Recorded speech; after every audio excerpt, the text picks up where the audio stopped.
Hello, and welcome to Entangled, the podcast where we explore the science of consciousness, the true nature of reality, and what it means to be a spiritual being having a human experience.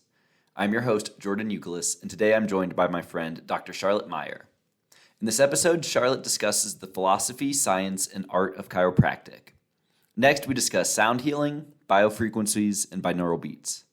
We then talk about acupuncture, energy meridians, and healing trauma during past life regression. From there, we discuss Egypt and transformative experiences Charlotte had there. We end the conversation discussing cacao and applied kinesiology. This outro is titled Chiropractic and Acupuncture. Outro is available for this and all episodes at entangledpodcast.substack.com. Music from the show available on the Spotify playlist Entangled the Vibes. Please enjoy.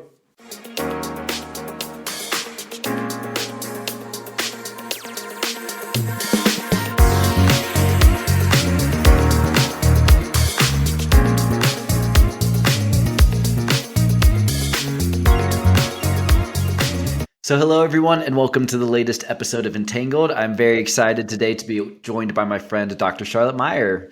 Charlotte, how are you doing today? Good. Thank you so much for having me, Jordan. I really appreciate it. Absolutely. I'm so excited to have you back on the show. I've been blessed to have several of our fellow journeymen to Egypt and Jordan on the show now. And so it's been a really cool way to get to stay in touch with folks and dive deeper into what it was on your path that drove you to a holographic sound tour in Egypt and Jordan, right? So thanks again for joining the show. Yeah, absolutely. Happy to be here.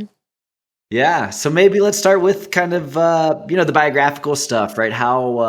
Where did you grow up? What did you study, and how did you get involved in chiropractic? Yeah, so I moved around a lot as a kid. I was a military kiddo and was born in Texas, lived in Iowa, and then moved to Illinois, and then headed over to Missouri to go to Mizzou for my undergrad, where I studied psychology. At the time, I didn't know what I was going to do with that degree, so I just entered the corporate world and was working just odd jobs and just trying to figure out life at that point. And I got really big into health. I started weightlifting and training for marathons. And so I was not in the best of shape when I started doing this, and I ended up hurting myself, which led me into a chiropractor's office. I was trying to find something that was more natural. I knew if I went into, the urgent care, they would just give me pain pills and send me on my way. So really just looking for a true fix, I guess, for the issue that was going on. And as I started going, I just started realizing so many different things were changing in my life. Things as like sleeping better, right? And noticing that your skin was clearing up, your menstrual cycles were regulating. It was just one thing after another. And I suffered with an autoimmune condition at the time. I even noticed I was improving in that realm as well. So it's kind of like the piece in my life that solved a lot of problems at the time. Yeah. It's really cool. Really interesting stuff. And one question from my end, how do you define chiropractic? So chiropractic is known as a philosophy, science, and an art. So it's the combination of the three. There's a really interesting philosophy behind chiropractic. It's very spiritual. And then the art is the actual hands-on practice, what it means to place hands on someone else's body, right? And then the science is, the study of how this actually changes our physiology, how chiropractic influences our biochemistry. And all those things are just fascinating to me. Yeah, me too. And I'm curious, where does Western medicine and health insurance today stand with regards to chiropractic? I think there's actually a shift happening right now. I'm noticing there are more and more functional medicine practitioners that are MDs coming into the world, kind of, I guess you could say, catching up with the space that we've always been in. And it's really exciting to see that shift. Insurance still kind of sees chiropractic as a not so needed commodity, but I think it's turning at this point. More medical doctors are noticing the benefits of what chiropractic can bring to somebody. I was lucky enough to have a preceptorship when I was in graduate school at a medical facility where we were the first chiropractors invited to train there, and they would send their patients there to try to get them off opiates. So it was really, really cool to experience and see the shifts in, one or two adjustments. Yeah. Yeah. Well, and that brings up a question from my end. So let's say that, in your instance, you injured yourself working out or whatever it was, and then you call your health insurance provider and you say, like, what are my options? Like, what would they prefer you to do over chiropractics? I'm just assuming that they would just prefer that you go check with your primary care physician, or like I said, head to urgent care and get some kind of pain medication. Maybe you'll get some x-rays done while you're there, but it's usually, it's just kind of get you out the door as quickly as possible kind of care. Well, and that's kind of what I'm getting at too, that it's just kind of unbelievable that the only option that, is covered is something prescribed by big pharma. And it's like, oh, we don't recognize at all that, there's other elements to who we are as a human being, right? That besides the pharmacology that goes into it. Yeah, I think it is really interesting. And, just being on the trip to Egypt for holographic sound and just noticing the shifts in all of our lives just by having that sound played for us every day. You can imagine, if that stuff was around and made more public, more accessible to people as an option for healing, things could be really different. So we do incorporate a lot of those things in my office, which is really cool. That's awesome. Well, yeah, let's talk about that. What are some of the ways you incorporate that type of stuff? Yeah. And maybe actually take it a step back too, because not everyone will have, listened to the interview with Dr. Paul. Could you talk about what is holographic sound too? Yeah, so holographic sound, Dr. Paul would be better at explaining that, but it's about using crystal sound bowls to create a frequency that can shift your cellular DNA, right? It can influence your body in a different level. And so at my office, we have people that will come in and play free sound baths on Tuesday nights. And we'll have people that come in and teach yoga. So more of the mindfulness piece is important in my office, and everyone that is there really appreciates that.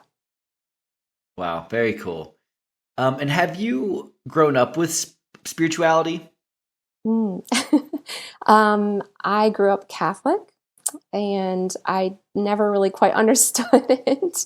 But I think it brought me into my own spirituality and my own connection to source, to God, whatever you want to call it. So it took a lot of unlearning to be able to learn something new. But yeah.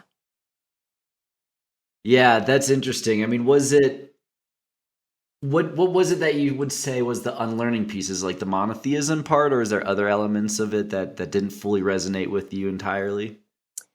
I think there was just a lot of shame, blame, and guilt that was tied into a lot of the teachings that I kind of carried with me for a really long time.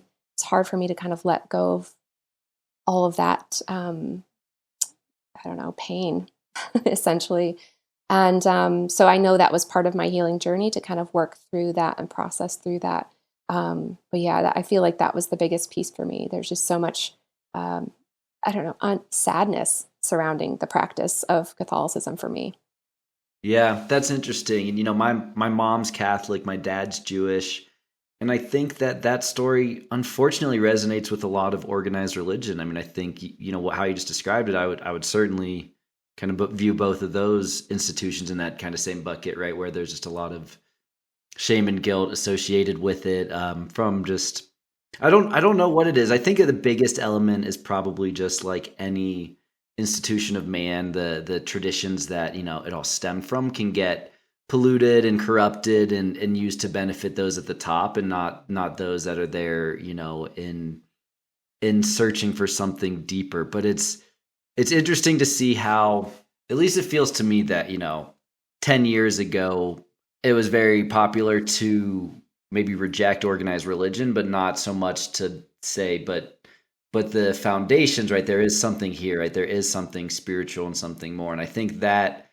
reconnection with the deeper underlying traditions is something that I continue to see rise more to the surface. Would you agree with that? Yeah, absolutely. Are you familiar with Reiki? Uh-huh. Yeah, so I teach a lot of Reiki in my office actually, and everything is kind of coming back to the realization that we all have this within us, and it's has gotten so diluted and polluted by our society and the things that are just there, right? That we have to live with every day. And so it does separate us further and further, even though we think we are kind of tying into this belief system with a community of people. It kind of pulls us further from the inner truth and what's always been there. So Very cool. So you touched on sound and Reiki. I mean, I'm curious, how have you decided which modalities to work with? A lot of these obviously are kind of more Eastern philosophical based, right? So newer to the West. So I'm just curious, like, how did you go about that exploration process of figuring out, which you wanted to incorporate in your practice?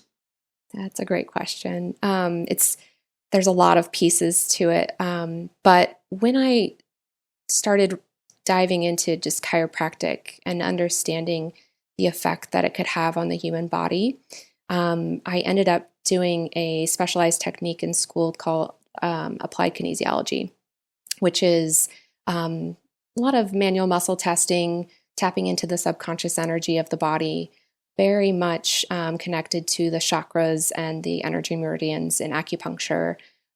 So I started realizing there was like this whole deep hole of energy medicine that I could dive into. So from that, I dove into acupuncture, again, just tuning into the energy of the body and the harmonics and the different things that the body can express when it is in dis-ease versus when it's in ease. And then, I started playing around with combining,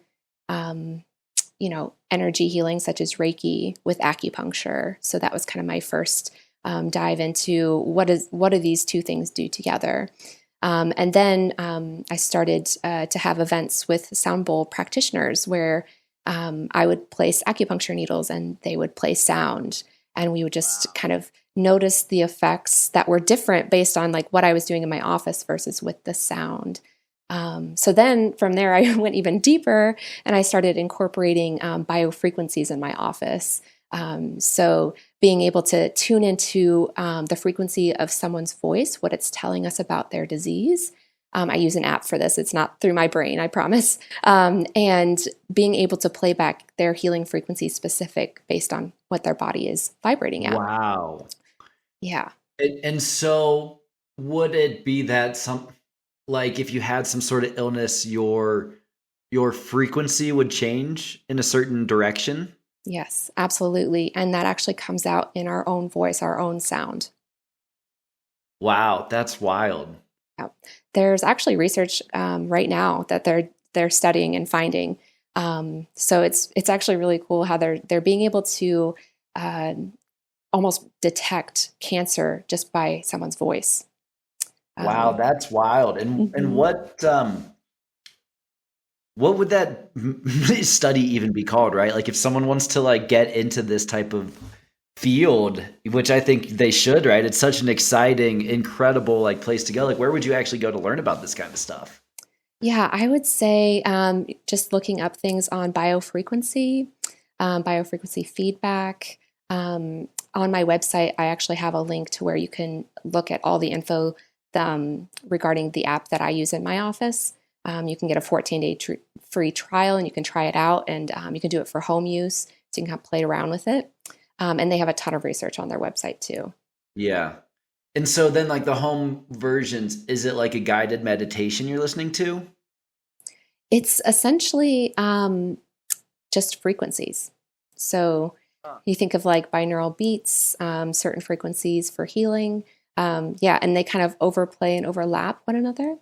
Another cool thing is you can, if you have an affirmation that you're working on, you can type it in and the program entrains it into a frequency so you can hear it back with all the other frequencies. Wow. Yeah, it's really neat. You mentioned binaural beats. Could you explain what that means? Yeah, so binaural beats are, you could actually just YouTube several different types of binaural beats. But if you are kind of familiar with, maybe you need a little grounding, right? So you'd want to play a grounding binaural beat. It's usually just one tone or one type of frequency.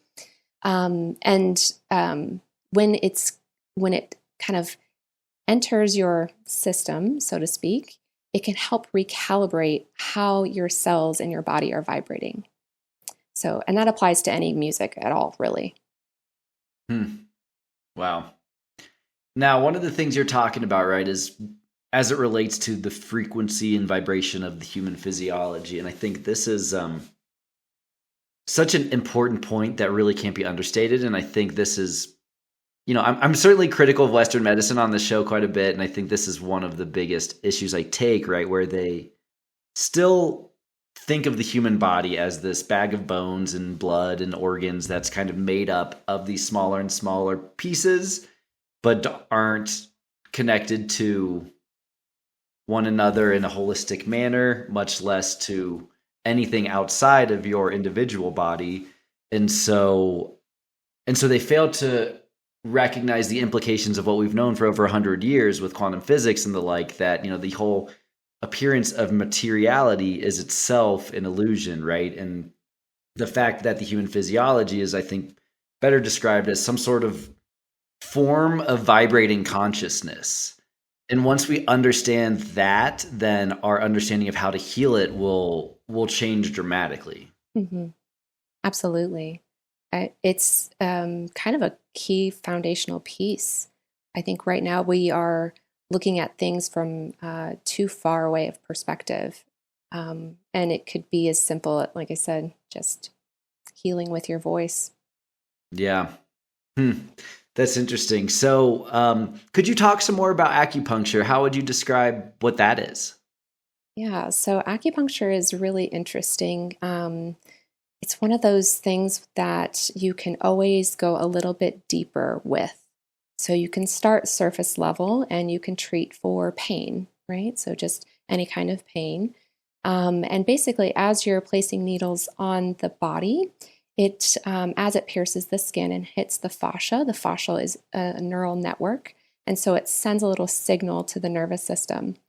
The body immediately sends cytokines to help, right? It sends your inflammatory response to the point to help boost healing in that area, right? So help promote healing of any kind of pain that's there. But on a deeper level, right, it works on the energy meridians. And from there, it can actually assist with emotional issues, deep-seated traumas. It can go as far as, past life traumas. So all depending on how you use it and your intention, as with any energy medicine, it can really affect how the needles are used. And what does it mean when you say energy meridians? Yeah, so there are 12 primary energy meridians on the body, and they are labeled as particular organs. They're all split up in elements. So I study traditional Chinese medicine, which believes there are 5 primary elements. And so all of the organ energy meridians are divided into those. So you have the element of fire, which is heart, small intestine, pericardium, and triple warmer. So triple warmer, it's really interesting. That has a lot to do with more of your 3 burners in your body. So the upper, middle, and lower burners has a lot to do with your immune system as well. And then you have the earth element, which is spleen and stomach. Then you have the metal element, which is lung and large intestine. The water element, which is kidney and bladder. And then the wood element, which is liver, gallbladder. So they all kind of form this circle and how they influence one another. So when they are all in balance and all flowing evenly, then the body is in a healthy state. But if one area, say the fire element, is bound up or stagnant, energy is not flowing in that complete circle anymore. Wow. All right. So say I'm a new patient coming in. How do you go about deciding like what meridians to work with, where to put the needles, like, or is it kind of a just discovery process, with new patients? Yes, it's always a discovery, and every day is different. So a lot of times, the people will tell you clues, right? So I look at it as like clues and putting the pieces of a puzzle together. So they'll come in and maybe say, they've got a lot of inflammation. Maybe they've got irritation in their gut, right? And so I'm thinking inflammation is heat. So that would be the fire element, right? I'd be thinking about one of those meridians at that point. And then gut, obvious, stick to large and small intestines. So maybe there's some stuff going on there. And then, of course, I'm asking the deeper questions. So the fire element is related to the emotions of joy, and the large intestine and lung metal element are related to the emotions of grief, right? So has anything serious happened in your life in the past 3 to 5 years, right? And usually it comes out, oh yeah, my dad died, or something to that extent. They're still processing some grief. Their joy is stagnant. It's not moving. So then we start to kind of look into that. And then, of course, as you study acupuncture, every point relates to something different and has different aspects to it. So then you kind of dive even deeper and see if you can narrow down to a more specific point for that person. Interesting. It sounds like it has a similar functionality as the chakra system. Is that fair to say? Yes, absolutely. But they're not the same. And I guess, like, are they? I've also heard that there's various kind of branches of acupuncture, right? Like you mentioned, you've worked with Chinese, but isn't there also maybe a Japanese version as well? Yes, there are several different forms, all of them a little bit different. But I think they're still all kind of getting at the same thing, right? We're trying to essentially find where the block is in the energy flow, right? Or where is the frequency off? Where does it need to be reattuned? So just kind of seeking for the root, essentially. Yeah. Do you find people are usually freaked out by the needles? People that are freaked out don't often actually get acupuncture. So. Sure, fair enough. Don't make it into the door. Yeah, even though I will suggest it, sometimes they're just too afraid to start. And that's okay. And that's one of the reasons why I blend so many different modalities, is so I can kind of meet people where they're at. So it doesn't have to be acupuncture. I can still, get to the same result through chiropractic or Reiki. So, yeah. Interesting. So as you've learned more about acupuncture, like how do you think about it? Like, how many points are there, on the human body? And then, like, do you think about it almost like as a map? Yes, it's definitely a map. There are hundreds of points on the body. It's insane. And then there's ghost points and extraordinary points. So the list goes on and on. And then there's points that aren't points, but you can make points, right? So every point is possible on the body, essentially. And, you just kind of work through the process of figuring out what is the key? What is the missing piece? Where is the dysfunction? Where's the dis-ease? Where is it happening? Always asking why. When you're looking at someone who's coming in to work with you, do you think about it like, I don't know how to ask this question the right way, but like when I think about the Vedic interpretation of physiology, right? What they've done that's really interesting is looked at the structure and function of the various sections of the human brain and recognize that you can map all of those directly to the planetary bodies, right? The stars and the planets, And that, it gets back to this whole idea that astrology is not some woo-woo, science, but that it's all grounded in this fact that we are all the same manifestation of the same grand pattern, right? And kind of gets into this idea of fractal geometry. So I'm almost asking, like, do you think about, like, when you look at the points on someone's body, do you almost think about, like, what else does this represent in the more holistic picture? Oh, yeah, absolutely. Of course, as you're learning like the points in the meridians, you're visualizing them on the body and where they are. But then, it has more depth than just that, than just the surface level. There's always just more that you can tune into. So, thinking about, okay, if the energy meridian is running along the head, right? And someone has headaches, right? So I'm thinking there must be a relationship between this meridian that runs through here and their headaches. And then again, what is that related to even further? Is it because they are holding on to anger and resentment, right? Or is it because there is some type of ancestral line that is causing this? Is it because they're blocking their spiritual connection? Is it because they're avoiding what they need to think about, right? So there's just so many different things that you can tune into, and it really is person to person based. Everyone has their own thing going on. The most beautiful thing that I see in my office is the people that come in are always a reflection of things that I'm working on or things that I've just worked on, right? It's just showing me how deeply connected we are, and how that energy just continues to attract and pull in things, like meets like all the time. Yeah, 100%. That's really cool to hear.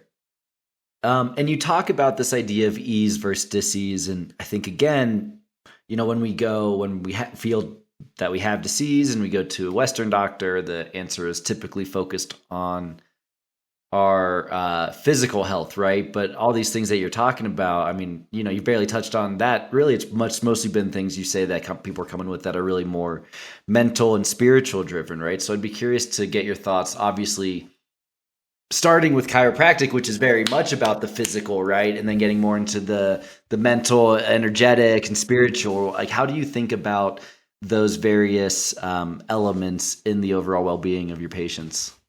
Yeah. So everything is connected. Absolutely. So I always like to remind people that anything physical also has a mental, emotional, and spiritual aspect to it. Always. There's never just pain in the body for no reason, right? There's never just pain that just is there.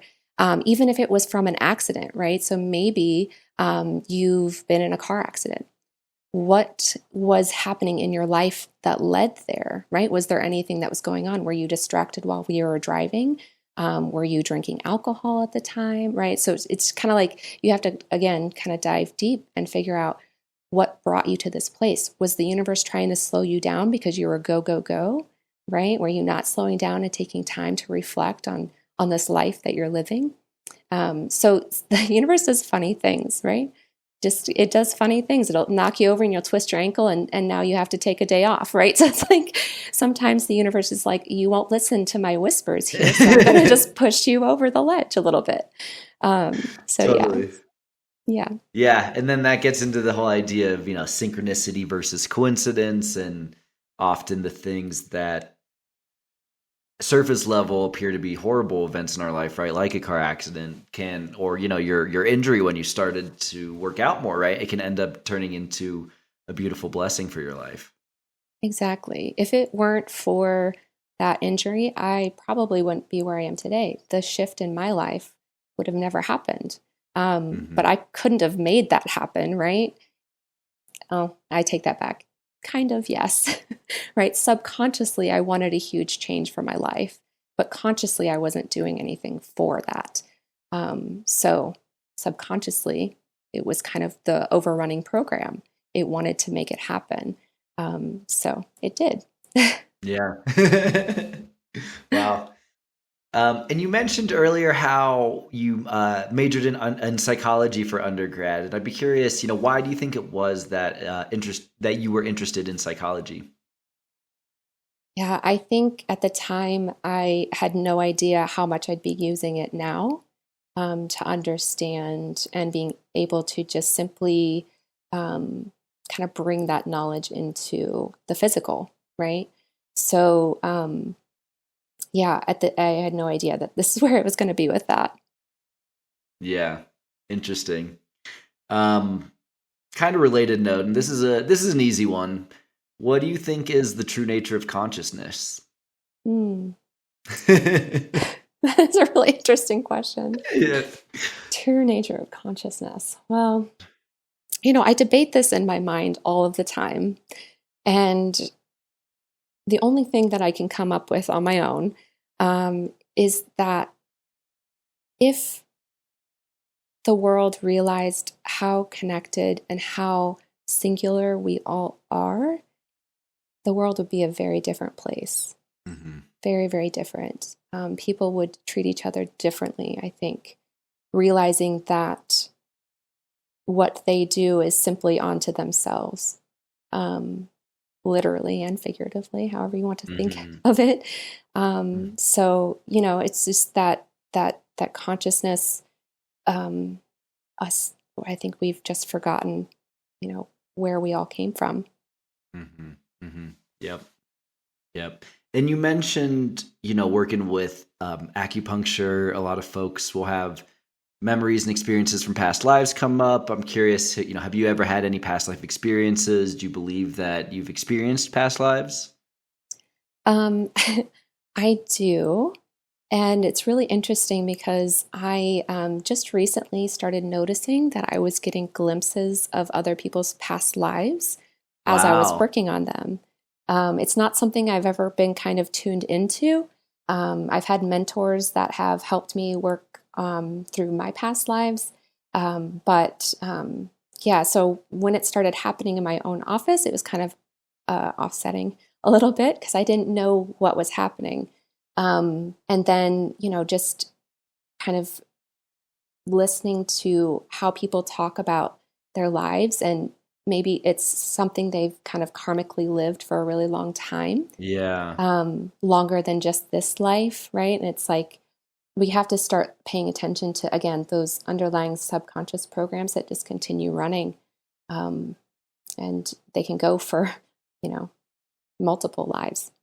Yeah, totally. Are you familiar with Dr. Brian Weiss's book, Many Lives, Many Masters? No, tell me more.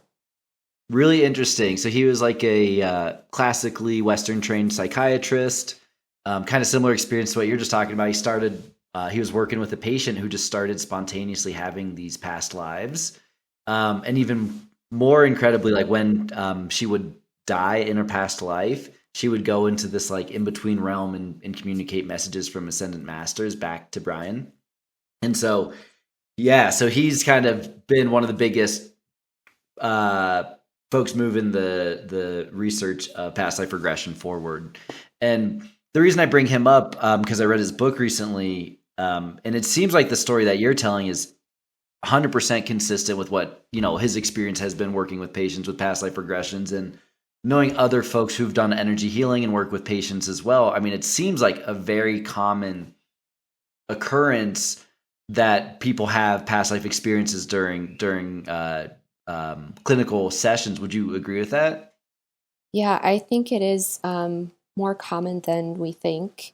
And, as I've come to realize, these modalities really what they do is just bring things to the surface to be dealt with, to be worked through. Mm-hmm. So things that are kind of deep in there can come up, and in multiple ways. So, yeah, it's just a way of kind of digging up the dirt, so to speak. Yeah, yeah.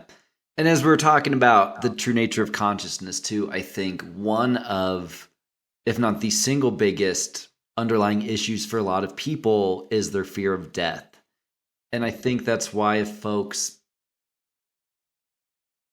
could get over the kind of intellectual roadblock that again our Western paradigm of science has locked us into, that there is nothing after death, and say, hey, actually if you just look at all the anecdotal evidence of near-death experiences, out-of-body experiences, people who have these breakthrough experiences on psychedelics. I actually think there's much more anecdotal evidence that there, there is no death. And so I think if that's something that we can get more people to open their minds to, it could alleviate a lot of the unnecessary suffering in the world. I think you're absolutely right. And I believe plant medicine has a huge role in playing for that future, because for whatever reason, it just brings that awareness to your consciousness, I guess, brings you out of the fog a little bit. And then once you can just start to see it, you can see it everywhere. And I think it makes it a lot easier for most people. Totally. So would love to get your thoughts on what it was that attracted you to Egypt. Let's see. What was it? Well, essentially, you remember Charity. So Charity, so her and I were doing sound bowl and acupuncture events. And she walked into our event and she was like, I'm going to Egypt. I was like, what? I want to go to Egypt. That was literally it. And then I signed up and went. That's amazing. I just trusted the universe's call at that moment. And, it's one of those things where when you get there, it's all a remembering, and kind of what, plant medicine and just an awakening and going through all these spiritual events in your life, you start to remember, oh yeah, I do remember this. I remember this. Maybe it was from a past life. Maybe it's just from my current consciousness. Maybe it's just from the, one consciousness that I'm remembering these things. And so you just kind of start to activate a little by little. And Egypt was that activation for me. Were there any specific temples or experiences that stood out for that? They were all so beautiful. I think, the Horus Temple was probably one that I felt the most connected to. But I felt the most energy at the Isis Temple. Interesting. Yeah. Yeah, I had some really interesting experiences during sound. So, yeah, it was insane. At Isis? Yes. I was practicing eye gazing. Have you ever done that? Okay. So it's kind of like an energy technique. You basically remove your sight from your sight, right? Imagine as if you're seeing from the back of your head. And you can kind of tune into and tap into the energy in the room, right? Whether it's a person or an animal or plant or whatever it is. And so as Dr. Paul was playing, I was like practicing some eye gazing, and I saw some of the most incredible figures come through, almost as if his guides were dropping in and then vanishing. They looked like particles of dust. It was beautiful. I couldn't explain it. And then I also saw this pillar of light, which actually Sean also saw. So it was one of those things where you're like, oh, I did see something there. So it was a really cool experience. Yeah, that's incredible. Yeah, what were your favorites? That's tough. The Great Pyramid was incredible. I'd gotten food poisoning that night, so I was feeling pretty crappy. But otherwise, I had an experience when we were when Dr. Paul was playing in the pyramid, and we were in my body, my energy body came out of my body for a few, less than a second probably, but I'd never had that experience before, and I was like, this is unreal. So that was pretty cool for sure. And then actually I had a pretty wild experience after Petra. So we went on to Jordan, and then I was meditating at Petra at the monastery, and then within 24 hours was back home. And that day I decided to take some mushrooms and just kind of integrate the experience. And it just I had this. I actually decided to work with a crystal because Debbie and Tressa had been giving me some tips on like how to work with that with meditation, and um, I've been very actively interested in exploring the existence of non-human intelligence, right? And it was just the most profound, clearest communication with beings outside of me that you could imagine. Like I had the crystal on my heart, and it was like they were just grabbing me by this crystal and speaking directly to my heart. It was unbelievable. I love it. Yeah. I love that. Yeah. I tell people all the time, I'm pretty sure I am alien, so I don't think my previous life was human.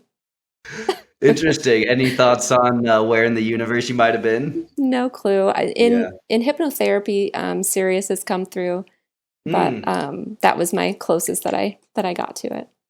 Very interesting. Do you know the streaming service Gaia? Mm-hmm. There's apparently I saw an interview of a woman who's actually based here in Colorado, so I want to go check her out. But she does it's called like extraterrestrial genealogy. Yes, she can tell you like what star system you're from originally. I don't know. That's so cool. You should definitely do that. Yeah, I need to. I want to.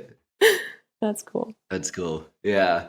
But it's cool that you thought Sirius too. I mean, so I'm outside of, the trip to Egypt, I just love watching, documentaries and stuff about it. And I think Sirius is also believed to have been pretty instrumental in ISIS, which is, again, interesting that you had, the ISIS experience too. Yeah, I didn't, maybe I did know that. I'm not sure I did know that. But yeah, I'm not sure. The only other incredible like vision that I received was when we were in Sekhmet's chamber. Interesting. That was another thing. So I don't know. I was being told something. I'll figure it out one day. Yeah.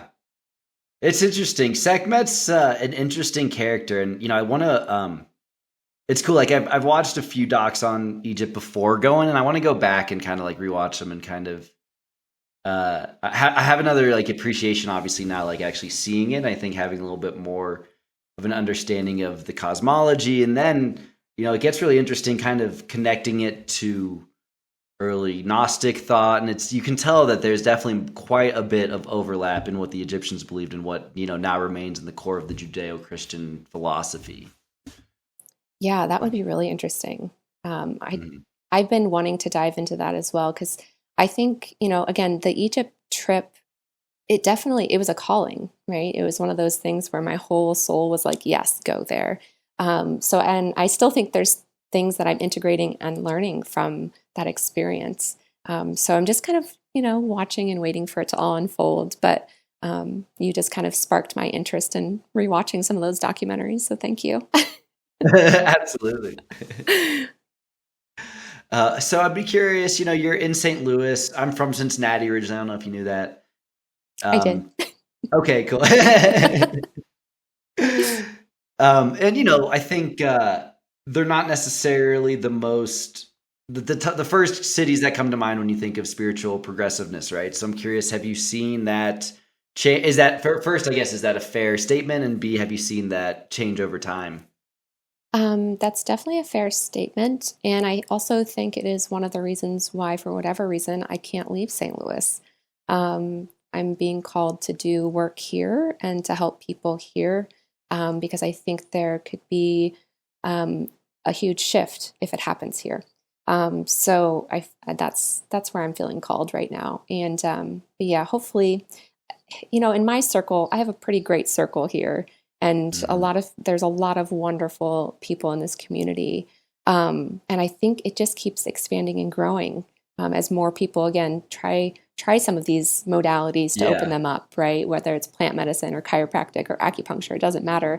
They're just kind of tuning into this energy, and it's really fascinating to watch and just to see people like evolve right in front of your eyes. Yeah. And that's what's so cool about all these healing modalities, right? And I think a lot of people go into them very skeptical, and look, not all of them work for everybody by any means, but I think they work, right? And so a lot of people that go into them skeptical, it's like, it doesn't really matter if you don't think it's going to work, because it will. So surprise, here's what you're going to find out. That's exactly right. And that's what they used to teach us in school. They're like, it doesn't matter if someone believes in it or not. It works. Yeah. So yeah. hmm And you mentioned, having a great community in St. Louis now, and really being drawn to staying there. You mentioned growing up as a military kid. Was that hard as a kid? Not having that maybe stable foundation of friends in each spot. It definitely was challenging because I always felt like the outsider. Kind of, I always kind of was the one that thought differently than most people anyway. So to be in a new school atmosphere every so often, it's just very unsettling. It was kind of one of those things when you reach adulthood and you get to choose where you want to live. And then you start to build your community around, how weird you are. And it works out really well. So yeah, so you just kind of find your people, and it's much easier than when you're just kind of jumping from one state to one state. Totally. And I wonder, maybe having had that experience, you were more comfortable exploring stuff like acupuncture and Reiki that, some of your peers wouldn't have been.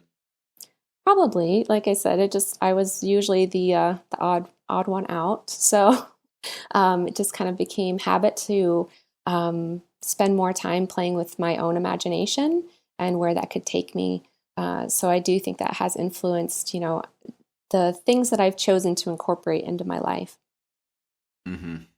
Awesome. So going forward, what's next? Got any big plans coming up, or what other modalities are you looking forward to exploring in the future?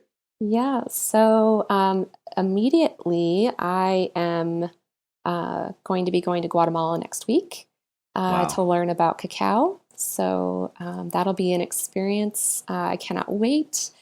And then in June, I know Dr. Paul is coming here to St. Louis to do sound bowl training, and I'm definitely going to be taking up on that.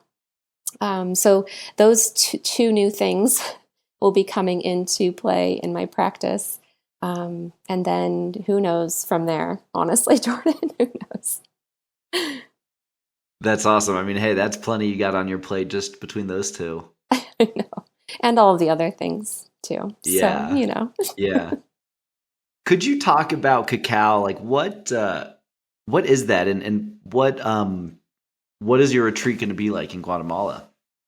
Yeah, so basically, I'm just going to learn. I don't even know what to expect, but I do know that we're going to be out in the rainforest, and we get to see where the cacao grows and the workers that process the cacao. So I'm just ready for the experience and just to learn and to kind of partake in some traditional plant medicine Yeah. in a way that it feels very back to the earth type of way. I've hmm done plant medicine, I've done cacao, here in St. Louis, but I feel like being near the actual plant and where it grows just offers a deeper connection. Yeah. I totally agree. And I think, and I apologize for my ignorance, but I think of it as like cacao is just this raw ingredient that we put in chocolate, right? Obviously, it's much more than that. And so, like, how is it used traditionally and in a spiritual setting? Yeah, so in a spiritual setting, basically, it kind of just brings a lot of clarity. That's in my experience. So a lot of clarity. So not just like visual clarity, because that happens too, but as if you're processing or working through something, or if you have questions about, what steps to take moving forward, cacao can really bring that clarity. It can also bring a lot of creativity. So, having cacao and then allowing yourself to create whatever that may be. I like to paint. So that's kind of a practice that I like to do. Yeah, It just kind of interesting. brings it forward so that you can kind of tune into that energy a little bit deeper. And you eat the cacao? Yeah, so usually it's made into like a drink. Okay. Yeah, so because it's really, really bitter, because it's Uh-huh. the actual like cacao like plant. So it's really, really bitter. It's not very tasty. I don't know if you've ever done like wachuma or ayahuasca. I'll Um, ask you. yeah, so they're not so tasty. You can format it in different ways. I know people who've like baked it into like a piece of candy, but cacao's in a drink is traditional. Interesting. And is it like a psychedelic feeling experience? It is psychoactive, yeah. So it's Got like it. a mild psychoactive, I guess, because it's one of those that is not considered illegal. So here in the States, anyway. Oh, I didn't realize that. Interesting. Hmm. Huh. Yeah. It's such a wild, you know, um, regulation we have with regards to which substances are permitted and which aren't. But I don't need to go down that soapbox right now. Um, Charlotte, you'd also mentioned earlier applied kinesiology, and you touched on it a little bit, but I'd love to talk a little bit more about what does that mean? Mm. Yeah. So that was probably the one piece that dove me into like all the energy medicine. So applied kinesiology, or also known as AK, is considered a chiropractic technique, a specialized technique where you learn about manual muscle testing. So you can muscle test the body for pretty much anything. The body always knows, essentially. So I sometimes will teach people how to self muscle test. And you can self muscle test by using your two fingers, your thumb and your index finger. And then you can just ask yourself a series of questions. So, and you're going to spread your fingers apart with your other hand. So I can ask like, is my name Charlotte, right? It should be a strong response. It should be held. But if I said, is my name Jordan? Well, I can't hold that connection anymore. My body's like, no, that's a lie. Because our bodies speak in like binary code, ones and zeros. And so that can work for, you can test supplements that way. If you're curious about supplements or a medication that you're on, whether your body is saying yes or no, you can do that. You can do it with foods, right? So food sensitivities, I will muscle test for food sensitivities sometimes for people. And then you can also just test for, more of the mental, emotional, and spiritual aspects. So if you're curious about maybe the solar plexus chakra, right, you can just muscle test and ask the body, is it the solar plexus chakra, right? And if it goes weak, then you can assume there's something happening in that area. There's some checks and balances to make sure that you're not testing a already weak muscle that's just like muscle fatigue or something else that's going on physiologically. So there are checks and balances there. But for the most part, you can kind of tune into anything that you want. Wow. And is that a similar concept as like dowsing? Yes. Okay. Very much so. Mm-hmm. Wow, that's really cool. So this is just kind of the science of how that all works. Yep. It is a really, it's one of those things where I never thought that I would be working with this kind of energy. Yeah. Because it is kind of like the more scientific explanation of how some of this stuff works, just by using the body. So it's really kind of cool. Wow. Well, that's awesome. Mm-hmm. Charlotte, thank you so much for coming on the show today. This has been a blast. If folks are in the St. Louis area and want to check you out, what should they look up? Yeah, so they can just head over to my website. It's probably the easiest way, and it's just drcharlottestl.com. And you do remote work as well? So technically, as a chiropractor in Missouri, I have to see people in office. So at least for the first visit. So unfortunately, no, I don't do a ton of remote work right now. I do offer remote Reiki, but that is all I offer at the moment. Gotcha. All right. Well, get your butt to St. Louis then, folks. Thank you so much for having me, Jordan. I really love chatting with you. Me too. So much fun as always, and look forward to catching up soon. Awesome. Thank you.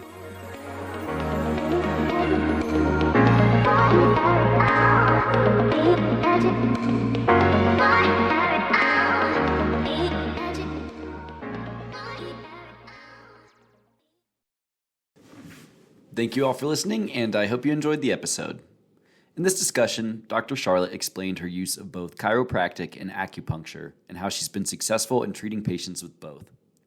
Both of these healing modalities have gained stronger followings in recent years, yet remain ambiguous for a lot of people. Therefore, I wanted to share some excerpts from Charlotte's website to dive a bit further into both. What is chiropractic? Chiropractors work with the body's innate knowledge and understanding to allow the body to reach new states of being. The spinal column houses the most precious piece of machinery ever designed, the central nervous system. Chiropractic is based on these simple truths. 1. The body is self-healing and self-regulating. 2. The purpose of the brain and nervous system is to control and coordinate the function of all the cells, tissues, and organs in the body, and to adapt the organism to its environment. 3. If there is interference in your nervous system, subluxation, or misalignment, your body cannot function as intended. Therefore, it is no longer self-healing and or self-regulating. 4. The longer the interference occurs, the more devastating the effects are to your health and well-being. 5. The job of a chiropractor is to locate, analyze, and correct the subluxations, misalignments, and their causes. This will give your body the ability to regain its self-healing and self-regulating properties, allowing you, your family, and friends to enjoy optimum health, well-being, longevity, and improved quality of life. What is subluxation? First, the spine is no longer moving through its normal range of motion and is considered misaligned. Second, neural tissues, spinal cord, nerve roots, and surrounding tissue, or meninges, are compromised by the misaligned vertebrae, essentially degrading the neural network that sends signals to/from our brain. 3. There is an alteration, change, or disruption of the nerve impulses. These altered nerves that normally supply our tissues, muscles, organs, and every cell within our body can thus be compromised, leading to poor function and lower quality of life. What causes subluxation? Stress. Three types of stress. First, structural or physical, the birthing process, injury from falls, learning to walk, poor posture or postural defects, repetitive use injury, trauma, sports and sport injuries, weightlifting, and running. Second, chemical and nutritional, like medications, food dyes, preservatives, vaccines, environmental or air pollutants, pesticides, cosmetics, cleaning products, alcohol, and smoking. And third, mental, emotional, anxiety, depression, business or personal relationships, money, finances, school, and life in general. The importance of reducing stress and correspondingly subluxation is echoed in the medical research on self-transcending meditation. That meditation is a natural, latent physiological process to alleviate stress, supporting the philosophy that our body is self-regulating and self-healing. Perhaps there are cheaper, more efficacious ways to heal the body than spending tens of thousands on pharmaceuticals with harmful side effects. As for acupuncture, what is acupuncture? Dating back to at least 100 BC, acupuncture was first described in writing as an organized system of diagnosis and treatment using needles. Commonly utilized in traditional Chinese medicine, TCM, acupuncture is linked to the belief that disease is caused by disruptions to the flow of energy, or qi, in the body. Acupuncture stimulates points on or under the skin called acupuncture points or acupressure points, releasing this qi. The qi then travels through channels called meridians. It is believed that when qi is able to flow throughout the meridian systems unimpeded, the body begins to remember how to innately heal from within. What are the different types of acupuncture? While it originated in China, acupuncture is used throughout the world. Different styles have developed over the centuries based on different theories. While the basic theoretical principles of acupuncture are fairly consistent, styles of acupuncture differ greatly in terms of technique and diagnosis. Below is a general guide. Traditional Chinese acupuncture.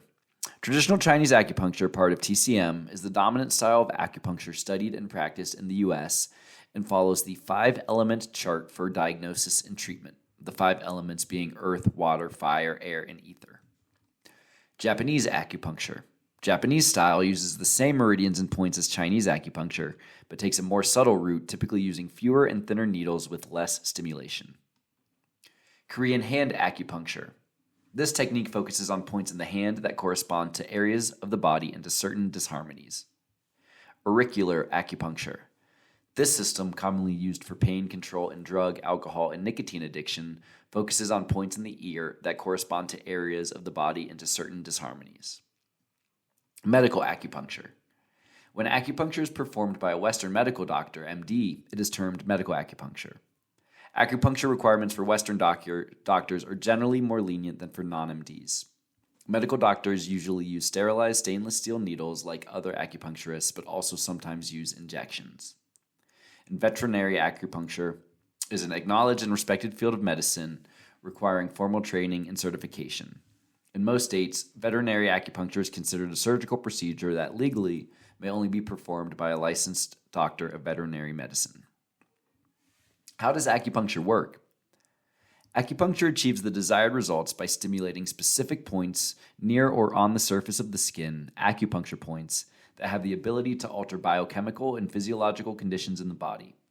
Because acupuncture points are designated areas of electrical sensitivity, inserting needles at these points stimulates sensory receptors. This in turn stimulates nerves that transmit impulses to the hypothalamic pituitary systems in the brain. The hypothalamus pituitary glands are responsible for releasing neurotransmitters and endorphins, the body's natural pain-killing hormones, thought to be some 200 times more potent than morphine. Endorphins play a significant role in the hormonal system, which is why acupuncture is effective in treating back pain, arthritis, PMS, and infertility. The substances released as a result of acupuncture relax the body and also regulate serotonin in the brain, which affects emotional states. Other physiological effects include increased circulation, decreased inflammation, relief of muscle spasms, and increased T-cell count, which supports the immune system. According to Dr. Ting Bao, an integrative medical oncologist at Memorial Sloan Kettering Cancer Center in New York, one major hypothesis is that acupuncture works through neurohormonal pathways. Basically, you put the needle through specific points in the body and stimulate the nerve. The nerve actually sends signals to the brain, and the brain releases neurohormones such as beta endorphins. By doing that, the patient may feel euphoric or happy, and this increases the pain threshold, and they feel less pain. Another hypothesis is that acupuncture works by reducing pro-inflammatory markers or proteins in the body. Some animal and human studies suggest that by doing acupuncture, you can significantly decrease these pro-inflammatory markers, including TNF and IL-16, which decreases inflammation and reduces pain. One such spot is just below the knee, a point known as stomach 36. This point is used in a wide variety of treatments that involve inflammation anywhere in the body, as well as for increasing energy and boosting the immune system, which in turn also helps to decrease inflammation. Again, notice the emphasis on the body's natural ability for self-healing and the importance of unimpeded flow of energy. When will Western medicine recognize that ancient healing traditions like TCM understood profound truths about human physiology? We've known through quantum physics for over 100 years that materiality itself is an illusion. So why has Western medicine taken so long to catch up? To recognize that everything is energy, and that human physiology represents a vibrating form of consciousness resonating at his or her unique timbre. Perhaps by taking a new approach to our medical paradigm, we can start to fix the continuously growing rates of autoimmune disease, obesity, mental health disorders, autism, addiction, cancer, and infertility, thanks to the miracles of Western medicine.